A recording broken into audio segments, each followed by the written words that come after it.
Hello दोस्तों, नमस्कार। स्वागत है आपका अपने यूट्यूब चैनल खेमो एजुकेशन सेंटर पे।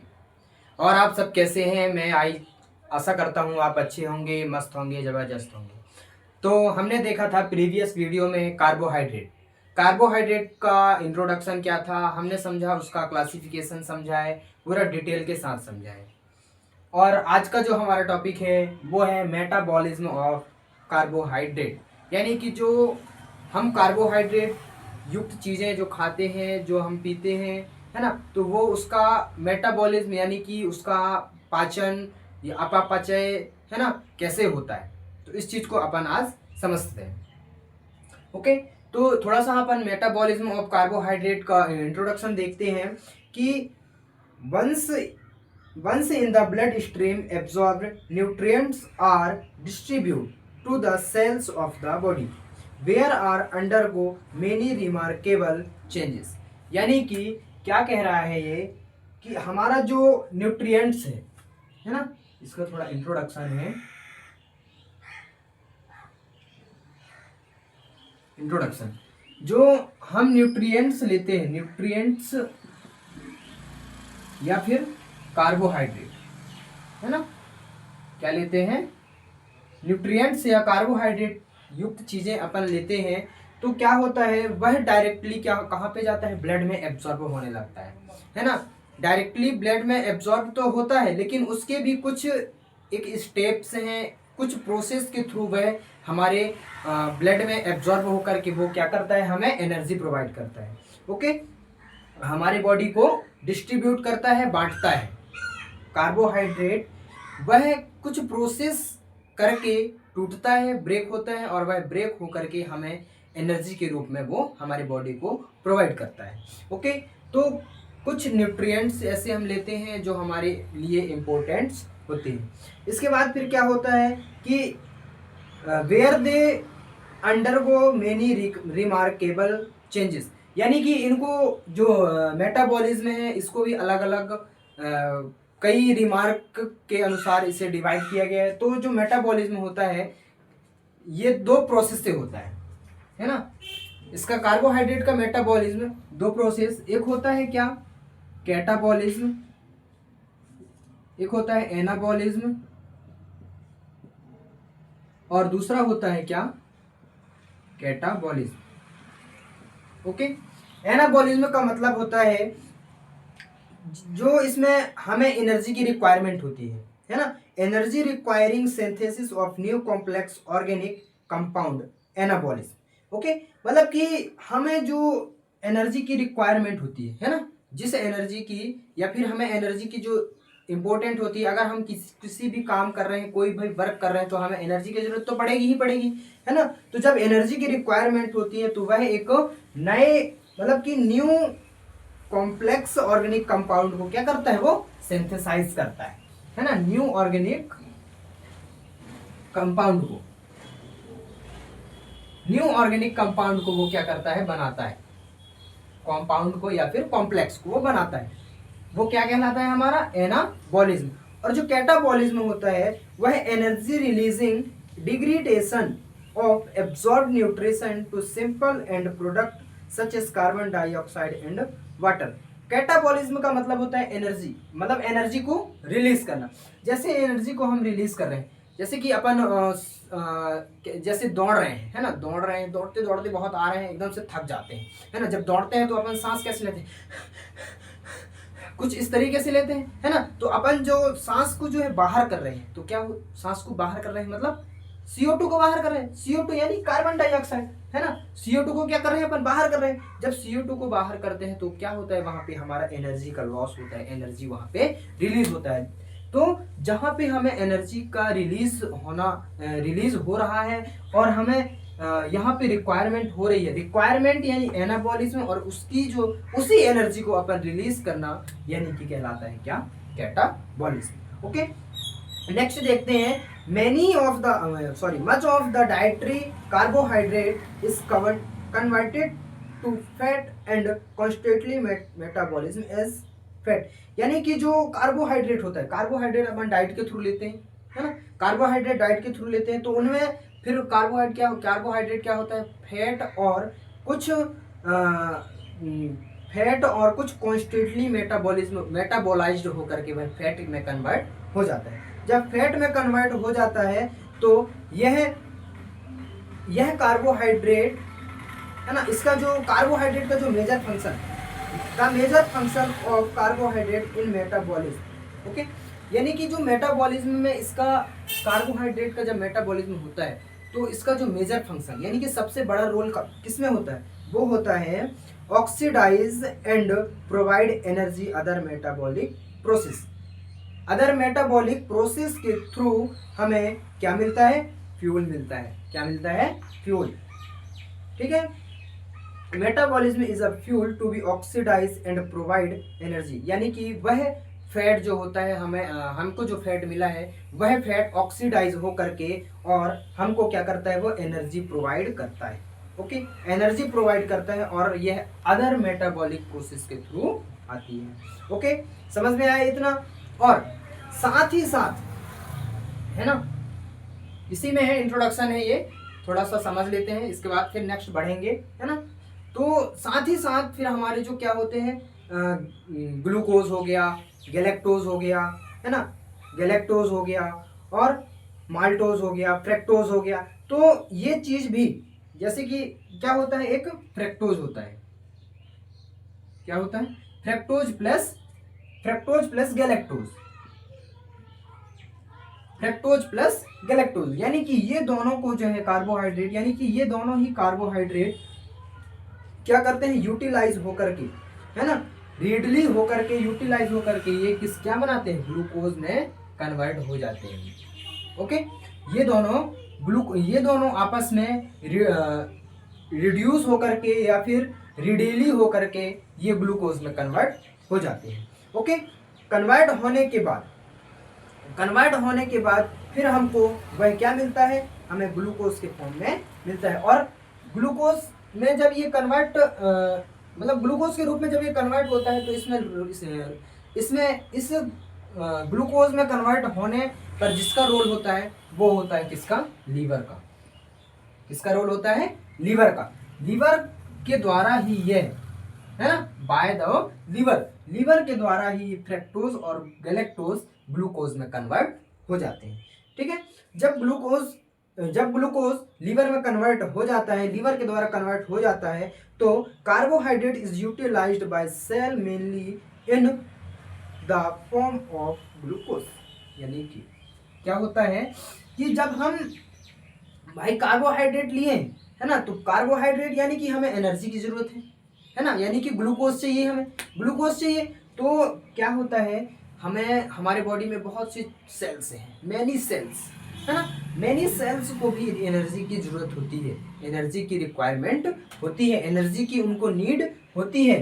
तो जब एनर्जी की नीड होती है तो यही ग्लूकोज, है ना, यही ग्लूकोज हमारे पूरे होल बॉडी में ये सर्कुलेट होने लगता है, किसके थ्रू, ब्लड के थ्रू जब ये सर्कुलेट होता है तब हमारे जितने भी बॉडी में हमारे सेल्स हैं, छोटे छोटे सेल्स हैं, वो उनमें क्या करता है, ये ग्लूकोज वर्क करने लगता है। और ग्लूकोज वर्क जब हमारी बॉडी क्या सेल्स से ही तो बना है ना, जब सेल्स से बना है, जब सेल्स को ही एनर्जी मिल नहीं पाएगा तो हमें एनर्जी कैसे मिलेगा। तो वही चीज है कि जब सेल्स को एनर्जी मिलेगा यानी कि हमें एनर्जी मिलेगा। ठीक है, तो हमारे जो बॉडी में मेनली फोकस ग्लूकोज का होता है इस सेल्स को एनर्जी प्रोवाइड करना। ओके, इसके बाद क्या होता है कि carbohydrate supply more than 50% of energy 50 calorie of energy requirement of the body, यानी कि जो हम कार्बोहाइड्रेट लेते हैं उसमें से हमें 50%, है ना, यानी कि 50 कैलोरी एनर्जी हमें प्रोवाइड होती है। ओके, प्रोवाइड होने के बाद वह फिर क्या होता है, प्रोवाइड जैसे होती है तो ये ब्लड में एब्जॉर्ब होकर के ब्लड के थ्रू हमारे होल बॉडी में सर्कुलेट होने लगती है। Okay, the metabolism is carbohydrate में बी सब डिवाइडेड एज फॉलोइज, यानी कि जो कार्बोहाइड्रेट का जो मेटाबॉलिज्म है, क्या है, कार्बोहाइड्रेट का मेटाबॉलिज्म, इसको भी, है ना, इसी कार्बोहाइड्रेट के मेटाबॉलिज्म को अलग अलग सब डिवाइड में इसको डिवाइड किया गया है। ओके, अलग अलग इसे डिवाइड किया गया है कि वास्तव में जो इन्हें अलग अलग इसलिए किया गया है क्योंकि अलग अलग इसमें साइकिल चलती है ना, अलग अलग इनका चक्र चलता रहता है। ओके, अलग अलग जब चक्र चलेगा तो जो कार्बोहाइड्रेट है उसका मेटाबॉलिज्म आसानी हो जाती है। तो इसमें अपन फर्स्ट देखते हैं, एक होता है फर्स्ट ग्लाइकोलाइसिस। क्या? ग्लाइकोलाइसिस। ग्लाइकोलाइसिस ग्लाइकोलाइसिस एक प्रोसेस होती है, एक साइकिल होती है ना। ग्लाइकोलाइसिस एक साइकिल होती है, एक प्रोसेस होती है जिसके थ्रू कार्बोहाइड्रेट का क्या होता है? मेटाबॉलिज्म। ओके, इसमें क्या लिखा है? The oxidation of glucose and glycogen to pyruvate and lactate by Embden Meyerhof pathway. यानी कि इसमें एक मेथड है, मतलब मेथड तो नहीं कह सकते, एक पाथवे होता है ना, एक पाथवे होता है, वो होता है इम्बेडेन और मेयरहॉफ पाथवे। ओके, पाथवे यानी कि इसको शॉर्ट फॉर्म में कहेंगे अपन EMP, है ना, EMP। तो ये दो साइंटिस्ट होते हैं, ये दो साइंटिस्ट हैं, इन्हीं साइंटिस्ट के नाम पे एक पाथवे चलता है और उस पाथवे के थ्रू ये हमारा जो ग्लाइकोलाइसिस का साइकिल है वो साइकिल कंप्लीट होता है। ग्लाइकोलाइसिस यानी कि ग्लूकोज, ग्लाइको का मतलब ग्लूकोज या फिर ग्लाइकोजन, है ना। तो जो ग्लूकोज होता है उसका लाइसिस होना, उसका खत्म होना, है ना। ग्लूकोज का टूटना या फिर ग्लाइकोजन का टूटना। ओके, तो ये क्या कहलाता है? हमारा ग्लाइकोलाइसिस साइकिल। इसके बाद जो नेक्स्ट होता है दूसरा है क्या? Glycogenesis cycle. दूसरा क्या है? ग्लाइकोजेनेसिस साइकिल, है ना। ग्लाइकोजेनेसिस के थ्रू भी इसका क्या होता है? मेटाबॉलिज्म होता है कार्बोहाइड्रेट का। इसमें क्या होता है? The synthesis of glycogen form glucose, है ना। ग्लूकोज के थ्रू क्या होता है? ग्लूकोज, है ना। इस ग्लूकोज के थ्रू ग्लाइकोजन का क्या होता है? इसमें सिंथेसाइज होता है, यानी ग्लाइकोजन का निर्माण होता है, ग्लाइकोजन बनता है। ओके, ये किस में कहलाएगा? हमारा ग्लाइकोजेनेसिस साइकिल। ओके, फिर नेक्स्ट आता है हमारा क्या? ग्लाइकोजेनोलाइसिस।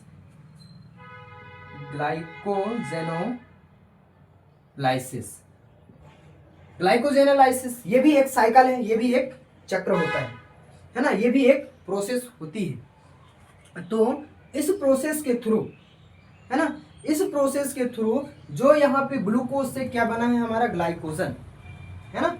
ग्लूकोज से क्या बना है? ग्लाइकोजन। तो जो ग्लूकोज से ग्लाइकोजन बना है वहीं पे जो यह ग्लाइकोजन होता है, ये ग्लाइकोजन होता है, वह किस में कन्वर्ट हो जाता है? ग्लूकोज में। किसमें कन्वर्ट हो जाता है? ग्लूकोज में क्या हो जाता है? कन्वर्ट होता है। इस प्रोसेस को क्या कहते हैं अपन? ग्लाइकोजेनोलाइसिस। ओके, फिर फोर्थ नंबर में जो आता है वो आता है the citric acid cycle. The citric acid cycle ये भी एक बहुत ही एक नंबर का जबरदस्त साइकिल होता है। इसको अपन एक और नाम से जानते हैं, क्या? Krebs cycle. क्रेब्स साइकिल या फिर क्रेब्स चक्र, ठीक है, इसका स्पेलिंग ये है। ओके, क्रेब्स साइकिल या फिर क्रेब्स चक्र। ओके, ये भी, इसको भी अपन बहुत अच्छे डिटेल से समझेंगे। अभी थोड़ा थोड़ा इनका इंट्रोडक्शन समझ लेते हैं, है ना, इसके बाद फिर इनका डिटेल भी समझेंगे। तो इसमें क्या होता है? The final common pathway of oxidation of glucose, fatty acid and amino acid through which acetyl is completely oxidized to CO2 and water.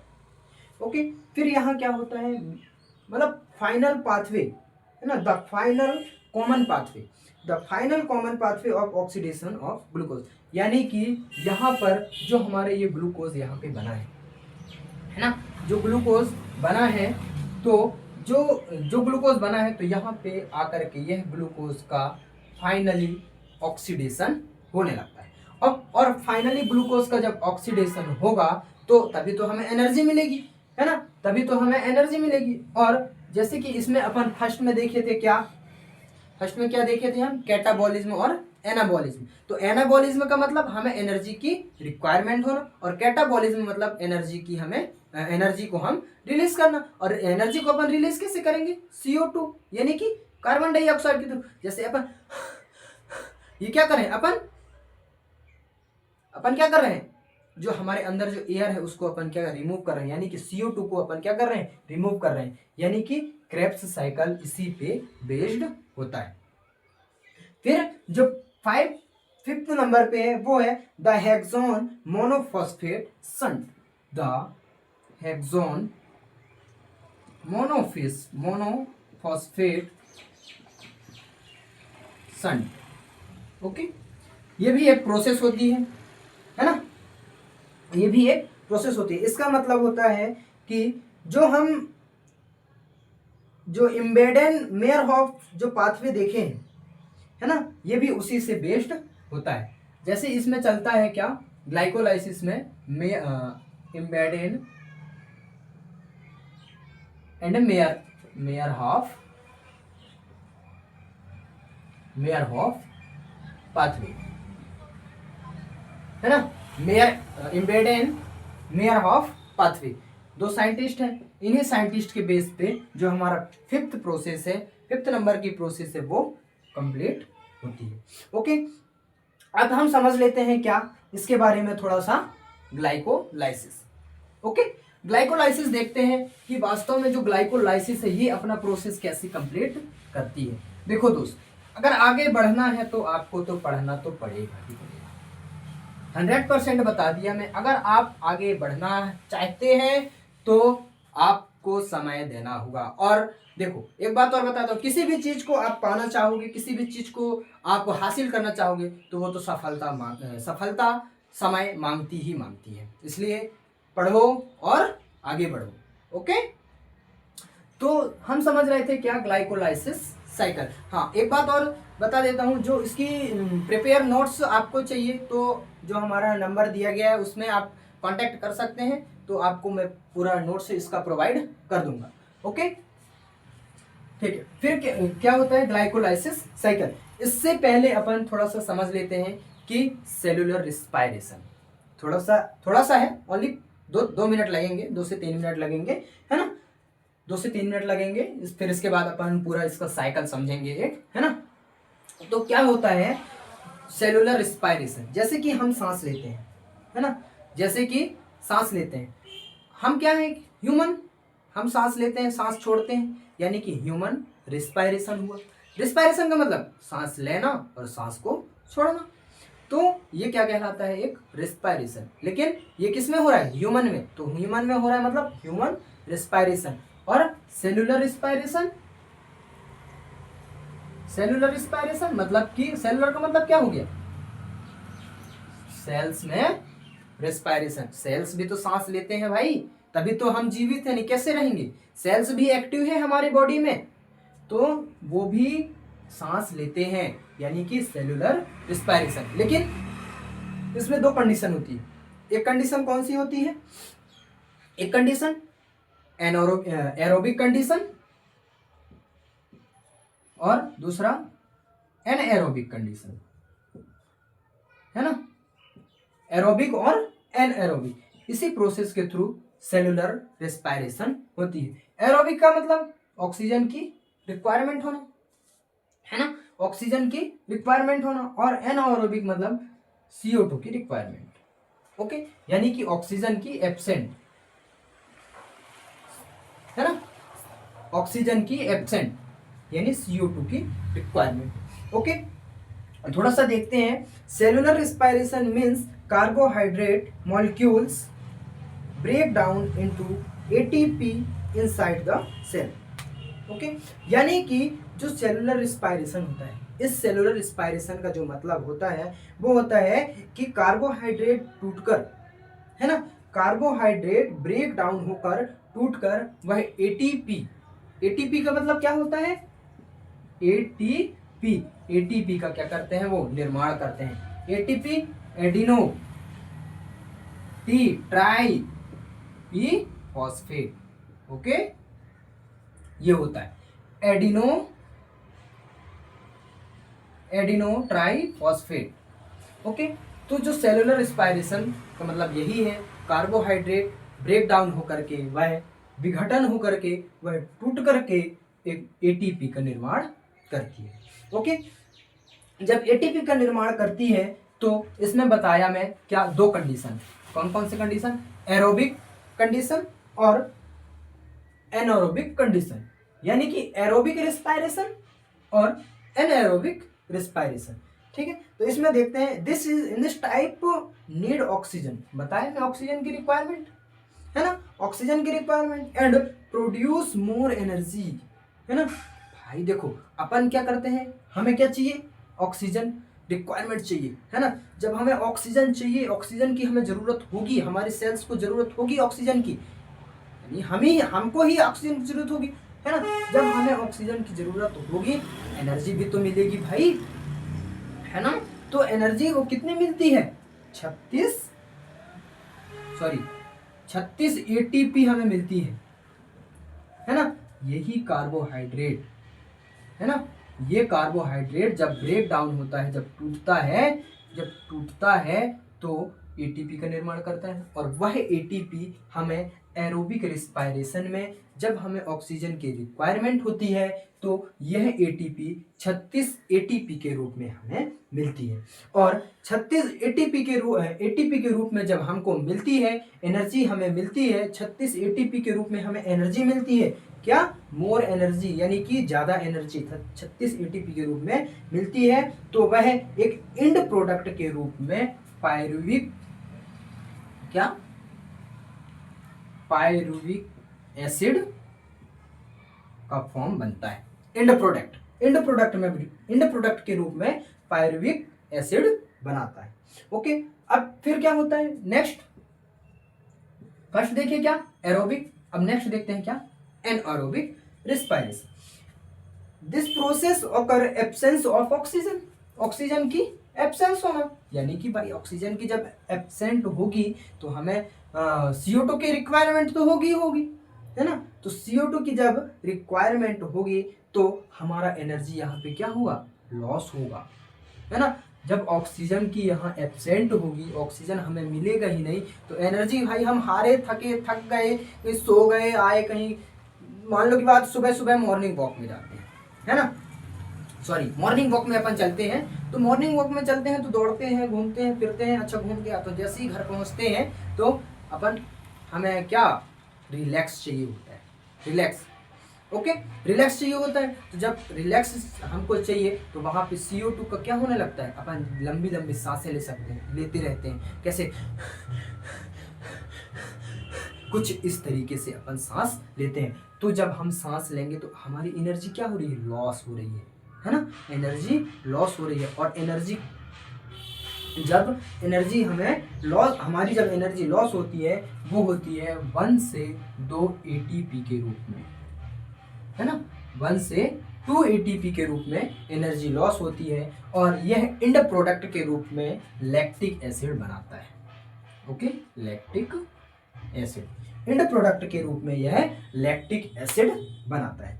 Okay, आया इतना समझ में, क्लियर हुआ। सेलुलर रिस्पायरेशन के बाद इसको अपन सेल्स का सांस लेना और छोड़ना, सेलुलर रिस्पायरेशन। इसके अंतर्गत दो, एरोबिक रिस्पायरेशन और एनारोबिक। एरोबिक ऑक्सीजन की रिक्वायरमेंट, जब ऑक्सीजन की रिक्वायरमेंट होगी तो हमें एनर्जी ज्यादा मिलेगी, और एनारोबिक यानी ऑक्सीजन की एब्सेंट होगी, यानी अपन CO2 को छोड़ेंगे। तो जब ऑक्सीजन की हमें रिक्वायरमेंट होगी, ऑक्सीजन की हमें जब यहाँ पे एब्सेंट होगी तो क्या होगा, एनर्जी का लॉस होगा, है ना, एनर्जी का लॉस होगा। तो एनर्जी का जब लॉस होगा तो वो 1 से 2 एटीपी के फॉर्म में लॉस होगा और वह एक एंड प्रोडक्ट के रूप में क्या बनाएगा, लैक्टिक एसिड। और जो एनारोबिक रेस्पिरेशन ये 36 एटीपी के रूप में हमें एनर्जी प्रोवाइड करेगा और एनर्जी प्रोवाइड करके यह एक एंड प्रोडक्ट के रूप में पायरुविक एसिड बनेगा, एंड प्रोडक्ट। ओके, फिर अब हम समझें क्या, आशा करता हूं ये तो समझ में आ गया होगा पूरा, है ना। अब इसके बाद जब सेलुलर रिस्पायरेशन हमारा हो जाता है कंप्लीट, तब हम देखते हैं क्या, glycolysis cycle. Okay, glycolysis cycle, ठीक। थोड़ा सा मैं बता देता हूं इसके बारे में भी। फर्स्ट में क्या बताया था मैं, इम्बेडेन, है ना, इम्बेडेन मेयरहॉफ पाथवे। क्या, इम्बेडेन मेयरहॉफ पाथवे, यानी कि EMP, है ना, EMP, ठीक है। तो glycolysis was discovered by Embden मेयरहॉफ। ठीक है, बताया हूं मैं फर्स्ट में कि ये क्या है, ये दो साइंटिस्ट हैं। कौन कौन, इम्बेडेन और मेयरहॉफ।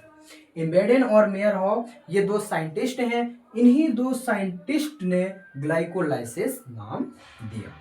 Okay, glycolysis is the first metabolic step, है ना, क्या, first metabolic step of carbohydrate in which one molecule of glucose is connected into pyruvate lactic acid and produce ATP, है ना।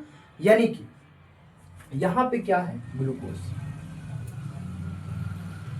है ना, यहां पे क्या है, सॉरी, इसको अपन उसमें देखें। एक यहाँ पे टेबल दिख रहा होगा आपको, उस टेबल पे आप अच्छे से समझ सकते हैं, है ना, और मैं यहाँ भी बता रहा हूँ, ठीक है।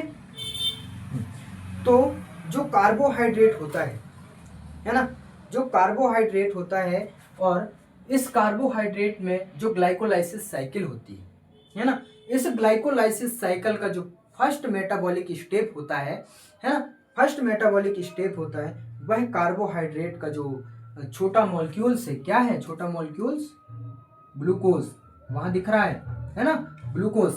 तो यह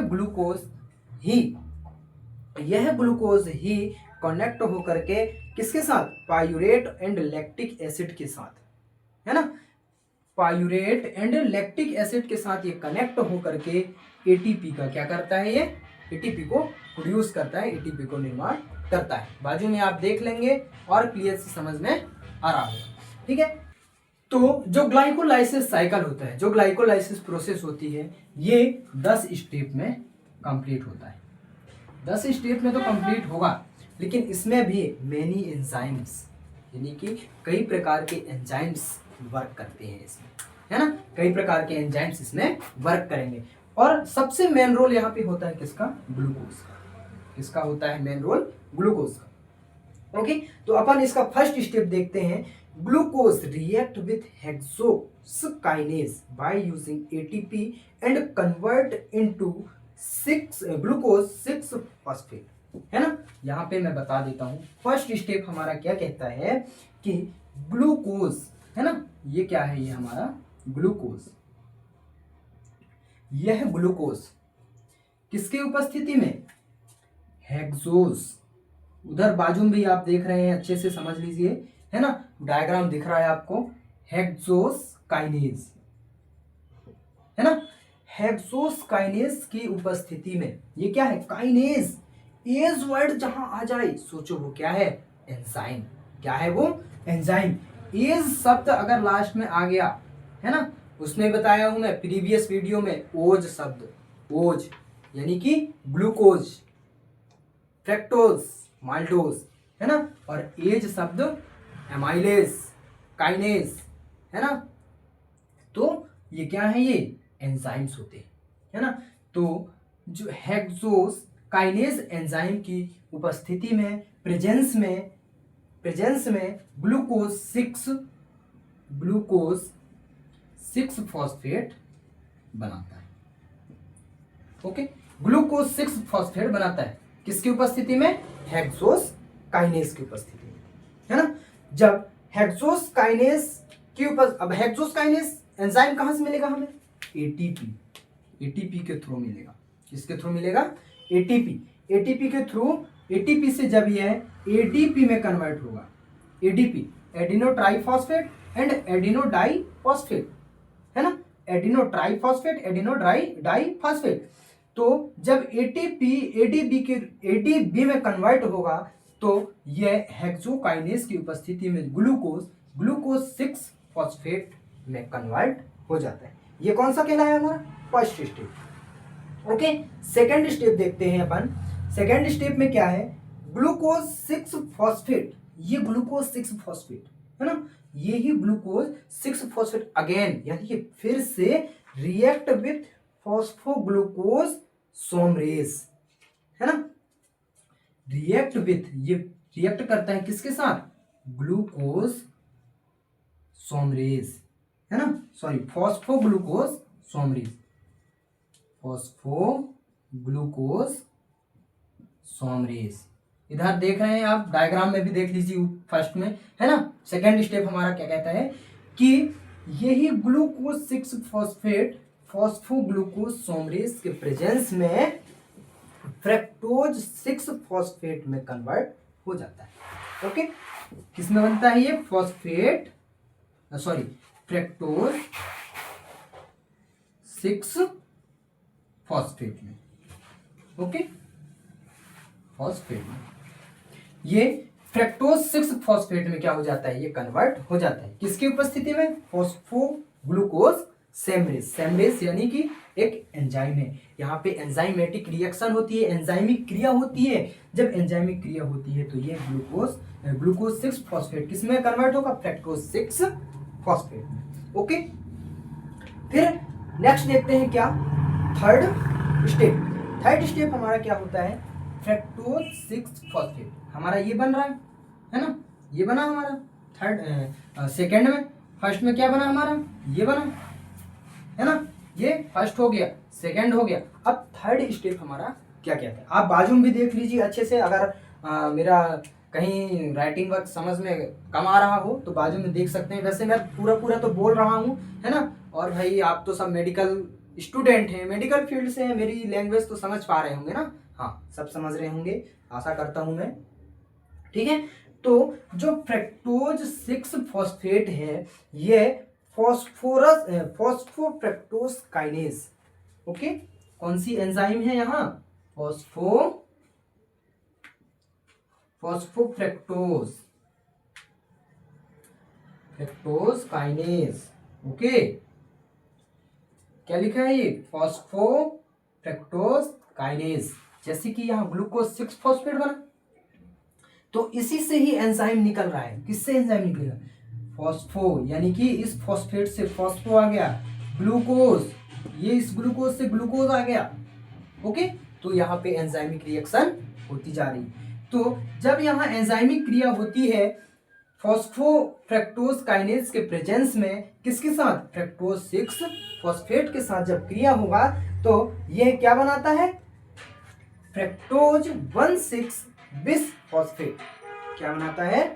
फ्रक्टोज 1,6 बिस फॉस्फेट। क्या बनाता है ये? Fructose 1,6 phosphate. ओके, समझ में आया?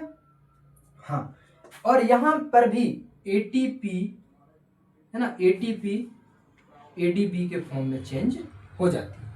Okay, ATP adeno triphosphate adeno diphosphate. Okay, समझ में आया इतना? ठीक है, ये कौन सा हो गया हमारा? Third step. ये कौन सा हो गया? Third step. ओके, अब इसके बाद अपन देखते हैं क्या? Fourth step. फोर्थ स्टेप क्या कहता है? यही फ्रक्टोज 1,6 बिस फॉस्फेट। कौन सा? फ्रक्टोज 1,6 बिस फॉस्फेट एल्डोज की प्रेजेंस में, है ना, एल्डोज की प्रेजेंस में वह ग्लिसरेल्डेहाइड डाईहाइड्रोक्सी एसीटोन फॉस्फेट बनाता है। ठीक है, अब किसकी उपस्थिति में? एल्डोज। अपन यहाँ पे थोड़ा रेस कर लेते हैं, इधर देखेंगे, है ना। इधर देखेंगे क्या हम लिखे हैं 1,6 फ्रक्टोज 1,6 बिस्फॉस्फेट 1,6 बिस्फॉस्फेट। ठीक है, फिर ये क्या करता है? एल्डोज के साथ रिएक्ट करता है। किसके साथ? एल्डोज एंजाइम है ना। इस एल्डोज की प्रेजेंस में ये क्या बनाता है? ग्लिसरैल्डिहाइड। क्या बनाता है ये? ग्लिसरैल्डिहाइड डाइहाइड्रोक्सी एसीटोन फॉस्फेट। ओके, तो जब यहाँ एल्डोज ग्रुप की उपस्थिति होती है, जब एल्डोज ग्रुप की उपस्थिति होती है तो इस फ्रक्टोज 1,6 बिस्फॉस्फेट को 2 पार्ट्स में डिवाइड कर देता है। 2 पार्ट्स में डिवाइड कर देता है। उधर भी आप देख रहे होंगे किनारे पे क्या क्या लिखा है? GLAP, यानी कि क्या हो गया ये? ग्लिसरैल्डिहाइड। ओके, फिर एक होता है क्या? DHAP, यानी कि डाइहाइड्रोक्सी एसीटोन फॉस्फेट। ठीक है, डाइहाइड्रोक्सी एसीटोन फॉस्फेट। तो ये दो उसमें क्या कर दिया? ये डिवाइड कर दिया। ओके, जब डिवाइड करता है तो यही GLAP और DHAP, है ना, GLAP और DHAP ये ग्लिसरैल्डिहाइड के साथ, है ना, ग्लिसरैल्डिहाइड हाइड्रोजनेस। अब ये दोनों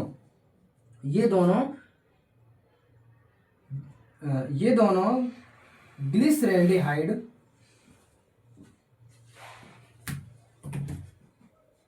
हाइड्रोनेस के साथ ये जब रिएक्शन करती है, ठीक है, ये दोनों जब इसके साथ रिएक्शन करते हैं तो ये क्या बनाता है? फिर बिस्फॉस्फोग्लिसरेट, यानी कि क्या बनाता है? 1,3 बिस्फॉस्फोग्लिसरेट।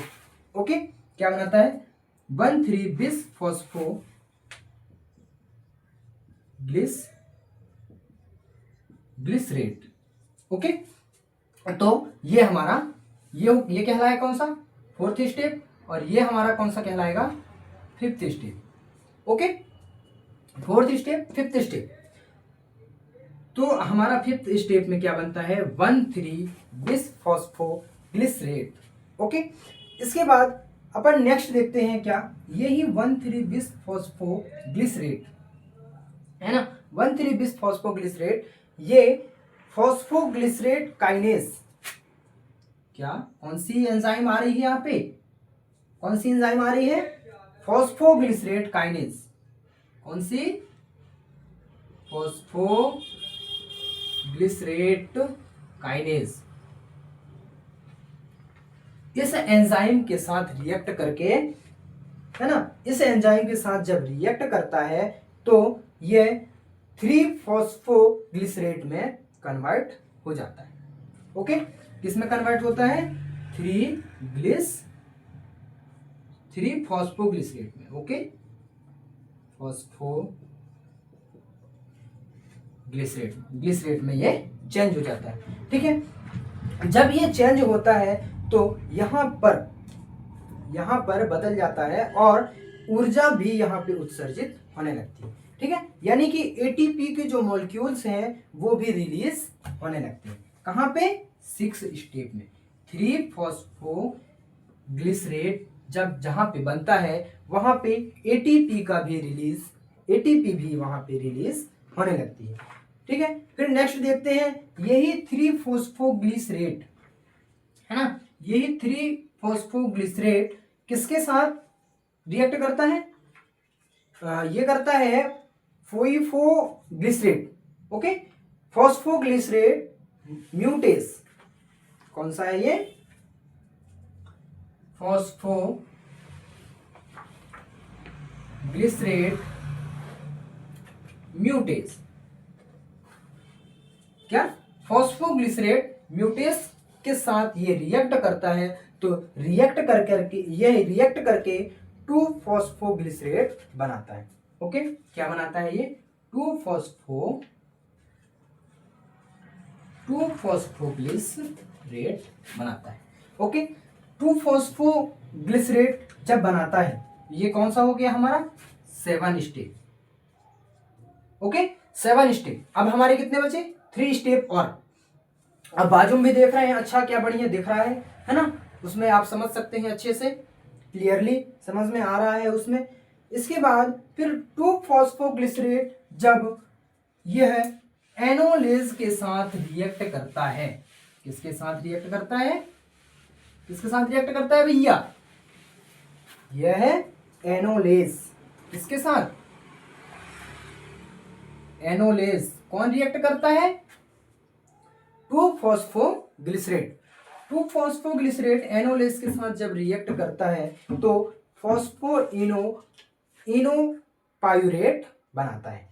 क्या बनाता है, फॉस्फोइनोल पायूरेट। क्या बनाता है, इनोल पायूरेट। ओके, ये कौन सा हो गया हमारा 8 स्टेप। ये बनाया, ठीक है। ये बनाने के बाद फिर से फॉस्फोइनोल पायूरेट, यह पायूरेट काइनेज है ना, किसके साथ, पायूरेट काइनेज के साथ जब रिएक्ट करता है तो यह पायूरेट बनाता है। क्या बनाता है, ये पायूरेट में कन्वर्ट हो जाता है, किसके प्रेजेंस में, पायूरेट काइनेज, पायूरेट है ना, पायूरेट काइनेज। इसके प्रेजेंस में, इसकी उपस्थिति में है ना, जब इसकी उपस्थिति में इसके साथ जब रिएक्ट करेगा तो रिएक्ट करता है तो यह क्या बनाता है, पायूरेट फॉर्म प्रिपेयर करता है। ओके, क्या करता है ये,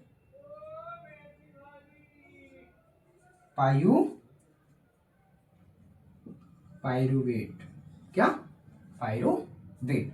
जब यह टोटली, ये कौन सा हो गया हमारा 9 स्टेप। 9 स्टेप ही क्या हो गया हमारा कंप्लीट। हमें क्या बनाना था, पायूरेट। पायूरेट तक तो बन गया, ठीक है। जब पायूरेट बनता है तो यहां पर जैसे ही बनता है और हमारा जो एटीपी होता है ना, एटीपी जो होता है, यह फिर ऊर्जा या फिर एटीपी रिलीज होने लगती है, एटीपी प्रोड्यूस होने लगती है। ओके, एटीपी क्या होने लगता है, वहां पे प्रोड्यूस होने लगता है, ठीक है। तो ये रहा हमारा क्या, टोटल ग्लाइकोलाइसिस का साइकिल। ओके, ग्लाइकोलाइसिस का साइकिल। अब हमारा जो ग्लाइकोलाइसिस का जो साइकिल होता है वो होता है कंप्लीट। ओके, इसके बाद हम थोड़ा सा समझ लेते हैं क्या, रेगुलेशन ऑफ ग्लाइकोलाइसिस, कि ग्लाइकोलाइसिस कहाँ कहाँ रेगुलेट होता है ना, ग्लाइकोलाइसिस कहाँ कहाँ रेगुलेट होता है। तो इसमें क्या होता है, ग्लाइकोलाइसिस रेगुलेशन के लिए निम्न एंजाइम की एक्टिविटी आवश्यक होती है, जैसे कि मैं भी बताया, मैं है ना, बहुत सारे एंजाइम्स बताए, जितने स्टेप में कंप्लीट हुआ उतने एंजाइम्स इसमें रोल प्ले करते हैं, ठीक है। ठीक, इसके बाद अपन देखते हैं क्या, थोड़ा सा जो हमारा जो ग्लाइकोलाइसिस है ना, ग्लाइकोलाइसिस में ऐसे कौन कौन से हार्मोन्स होते हैं, उनका भी इसमें रोल होता है ना, तो अपन वो थोड़ा सा देख लेते हैं। तो इसमें कौन सा हार्मोन्स होता है, वो होता है इंसुलिन हार्मोन, ग्लाइकोलाइसिस के लिए इंपॉर्टेंट होता है, और एपाइनेफ्रिन एंड ग्लाइकोजन हार्मोन भी ग्लाइकोलाइसिस में इंपॉर्टेंट होते हैं, जैसे कि इंसुलिन और एपाइनेफ्रिन,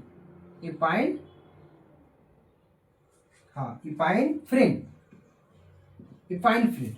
तो ये हार्मोन्स होता है, ये होता है पैनक्रियास से आता है, पैनक्रियास के बीटा सेल से आता है ना, बीटा सेल सीक्रेट करता है। और जो ये हार्मोन्स होता है, ये होता है हमारा एड्रिनल ग्लैंड के हार्मोन होता है एड्रिनल ग्लैंड के हार्मोन। और ये दोनों हार्मोन ग्लाइकोलाइसिस साइकिल के लिए मोस्ट इंपोर्टेंट माने जाते हैं, ठीक है। इसके बाद ये हो गया फर्स्ट।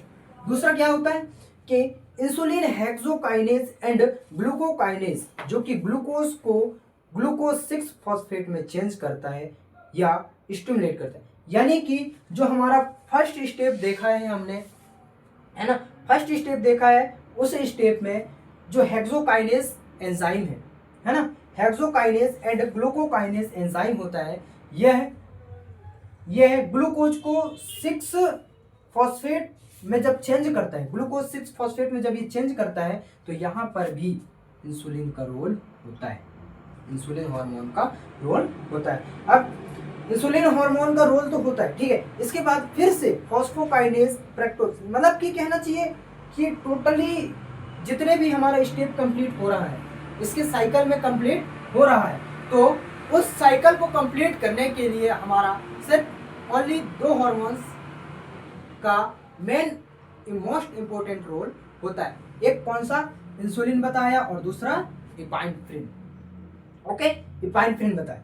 फिर इसके बाद थोड़ा सा अपन ये देख लेते हैं कि जो सिग्निफिकेंस है ना ग्लाइकोलाइसिस के, ऐसे मतलब किस किस वजह से इसमें कुछ सिम्टम्स हमें दिखाई देते हैं, और इसमें कौन सी एक और चीज़ें इंपॉर्टेंट रोल प्ले करती है, वो चीज़ें, है ना। तो इसमें क्या है, क्या ये क्या है, सिग्निफिकेंस। सिग्निफिकेंस में क्या कहता है, ये ऑक्सीजन की एब्सेंस में ये साइकिल इंपॉर्टेंट रोल प्ले करती है। ओके, यानी कि ऑक्सीजन की एब्सेंस यानी कि एरोबिक, एनएरोबिक, है ना, ऑक्सीजन की एब्सेंस यानी कि एनएरोबिक रेस्पिरेशन या एनएरोबिक कंडीशन में ये साइकिल अपनी कंप्लीट करती है। ओके, साइकिल, क्योंकि हाइपोक्सिया की कंडीशन में एटीपी का कंसंट्रेशन सेल में कम हो जाती है तथा एएमपी का कंसंट्रेशन सेल में बढ़ जाता है। ओके, आया समझ में इतना। एएमपी क्या होता है, मतलब कि जो हाइपोक्सिया वाले होते हैं, हाइपोक्सिया डिसीज, ये एक मतलब इसमें कहना चाहिए तो एक होता है क्या, हाइड्रोक्सिया, हाँ हाइड्रेशन और डिहाइड्रेशन और हाइपोक्सिया, यानी कि ये एक ऐसे बीमारी है, ऐसे डिसीज हैं जिनको मतलब इसमें हमारे पूरे बॉडी एक ऐसा मतलब बहुत ही लूज मन हो जाता है, लूज टाइप से वो दिखने लगते हैं कि अपन जो सेल्स होती है हमारी, जैसे कि इसमें बताया मैं कि इस कंडीशन में, हाइपोक्सिया की कंडीशन में जो सेल्स होते हैं वो कम हो जाती है ना। एटीपी का जो कंसंट्रेशन होता है वह सेल में कम हो जाती है, किस कंडीशन में, हाइपोक्सिया की कंडीशन। ओके, और एएमपी का कंडीशन बढ़ जाता है। ओके, एएमपी मतलब एडिनोमोनोफॉस्फेट, एएमपी बताया मैंने, एएमपी हो गया, एडीपी हो गया, एटीपी हो गया, है ना, फिर से एटीपी हो गया, तो एपीपी तो अभी तक मैं तो सुना नहीं हूँ, पर एटीपी सुना है, एटीपी, एडीपी और एएमपी। एएमपी का मतलब होता है एडिनोमोनोफॉस्फेट, एडिनोडाइफॉस्फेट, एडिनोट्राइफॉस्फेट, है ना। तो इस कंडीशन में, हाइपोक्सिया की कंडीशन में जो एटीपी होता है ना, जो एटीपी होता है वह सेल, एटीपी का जो कंसंट्रेशन होता है वो सेल में कम हो जाती है, और जो एएमपी का कंडीशन होता है, एएमपी जो होता है ना, वह बढ़ जाती है, सेल में बढ़ जाती है। ठीक है, फिर epinephrine and glycogen cyclic AMP level को इंक्रीज करके एक्टिवेट साइकिल एएमपी बनाते हैं, जो कि ग्लाइकोलाइसिस को इनहिबिट करते हैं। मतलब कि क्या कह रहा है ये, एपाइनेफ्रिन एक हार्मोन है जो ग्लाइकोजन या फिर ग्लाइकोलाइसिस साइकिल लेवल को इंक्रीज करके, एक्टिवेट करके यह ग्लाइकोलाइसिस, यह साइकिल को कंप्लीट करता है, और इसके वजह से ये साइकिल इनहिबिट करते हैं। ठीक है, इनहिबिट करते हैं। अब ये हमारा हुआ क्या, सिग्निफिकेशन। सिग्निफिकेशन किसका, ग्लाइकोलाइसिस का। ग्लाइकोलाइसिस का सिग्निफिकेशन के बाद अब थोड़ा सा देख लेते हैं हम क्या, बायोकेमिकल इंपॉर्टेंस ऑफ ग्लाइकोलाइसिस की। जो ग्लाइकोलाइसिस साइकिल चलती है उसमें हमारे जो बायोकेमिकल होते हैं उसमें वो इनमें क्या इंपॉर्टेंट रोल प्ले करते हैं। जैसे कि यहाँ पे लिख देता हूँ, इंपॉर्टेंस ऑफ ग्लाइकोलाइसिस। ग्लाइकोलाइज फॉर किसके लिए? हाँ बायोकेमिकल, है ना, बायोकेमिकल। ठीक है, तो इसमें क्या क्या बोल रहा है ये ग्लूकोज के ऑक्सीडेशन में मेन पाथवे के साथ साथ फ्रक्टोज, ग्लूकोज के ऑक्सीडेशन के लिए मेन पाथवे होता है और एटीपी प्रोवाइड करता है। यानी कि जो ग्लूकोज है, क्या है? ग्लूकोज भाई इसी का तो मेन रोल है ना ग्लाइकोलाइसिस में, यही तो सब कुछ करवाता है, यही कन्वर्ट होगा किसमें? ग्लाइकोजन में, है ना, ग्लाइकोजन में कन्वर्ट होगा। तो मेन रोल किसका है? ग्लूकोज का। और जब मेन रोल किस ग्लूकोज का रहेगा तो इसमें ग्लूकोज का ही ऑक्सीडेशन होता है, और ऑक्सीडेशन होगा तो वह केमिकली या फिर बायोकेमिकल के थ्रू, बायोकेमिकल में ही तो आते हैं ये ग्लूकोज, है ना, ग्लूकोज। तो जो ग्लूकोज के ऑक्सीडेशन में इसका मेन रोल होता है। सेकेंड क्या है? ग्लाइकोलाइसिस के लिए आवश्यक पाइरूवेट काइनेज एंजाइम की एक्टिविटी में डेफिशिएंसी कुछ डिसीज कॉज करती है, जैसे हीमोलाइटिक एनीमिया। ओके, मतलब कि जो पाइरूवेट काइनेज एंजाइम होता है ना, ग्लाइकोलाइसिस के लिए कौन सा इंपॉर्टेंट होता है? पाइरूवेट, है ना, पाइरूवेट एंजाइम होता है ना, पाइरूवेट काइनेज एक एंजाइम है, इसकी डेफिशिएंसी में, है ना, और ग्लाइकोलाइसिस के लिए क्या है? ये मोस्ट इंपोर्टेंट होता है ना, ये ग्लाइकोलाइसिस के लिए मोस्ट इंपोर्टेंट होता है। और इसी की कमी में, इसी की डेफिशिएंसी होने पर एक डिसीज होने लगती है, उसका डिसीज का क्या नाम है? हीमोलाइटिक एनीमिया डिसीज कॉज करती है। ओके, फिर जो थर्ड होता है वो फास्ट ग्रोइंग कैंसर सेल के पाथवे पाइरूवेट का प्रोटेक्शन ज्यादा करते हैं। ठीक है, मतलब कि जो हमें जो कैंसर होता है ना, यानी हमारे जैसे कैंसर सेल्स होते हैं, है ना भाई, कैंसर का मतलब सड़ने लगना, उस पर्टिकुलर एरिया सड़ने लगता है ना, पर्टिकुलर एरिया के सेल्स क्या होते हैं? वो सड़ने लगते हैं, तो वही कहलाते हैं हमारे कैंसरस सेल। और कैंसरस सेल को यह पाइरूवेट जो है प्रोटेक्ट करके रखता है। ओके, पाइरूवेट का प्रोटेक्शन ज्यादा करते हैं कौन? Cancerous cell. ठीक है, और कैंसरस सेल जब पाइरूवेट को प्रोटेक्ट करेंगे तो ये उसको प्रोटेक्ट करके रखते हैं, तो ये अपने आप की ग्रोथ अच्छी तरीके से ये बढ़ाने लगते हैं। ओके, तो आज का जो हमारा रहा मेटाबॉलिज्म ऑफ कार्बोहाइड्रेट, यानी कि कार्बोहाइड्रेट का मेटाबॉलिज्म का जो फर्स्ट साइकिल है ग्लाइकोलाइसिस साइकिल, वो होता है आज हमारा कंप्लीट। इसके बाद अपन नेक्स्ट साइकिल दूसरी वीडियो में देखते हैं। आज के लिए इतना ही। Thank you.